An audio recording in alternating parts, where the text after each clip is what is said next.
Merhaba arkadaşlar. Bugün size termal şömineli kuzine sobalarımızın tanıtımını yapacağız. Gördüğünüz gibi 3 tane modelimiz var. Yatay şömineli kuzine sobamız, mini şömineli kuzine sobamız ve kovala modelimiz olmak üzere 3 tane sobamız var. Bunlar ev içi modeller.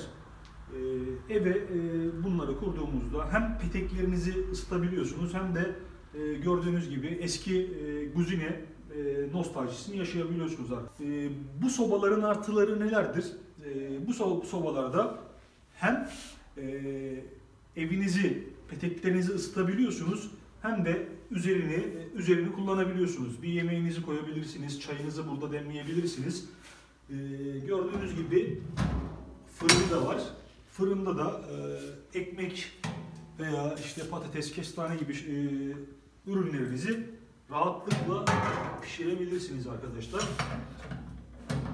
Bunların hepsi odun ve kömürle çalışmakta. Sadece gördüğünüz gibi modeller sizin tercihinize göre şekillenmektedir arkadaşlar. Bu mini şömineli sobamız, bu da kovalı modelimiz. Yani evde kullandığınız soba gibi arkadaşlar. Kullanımı çok basit.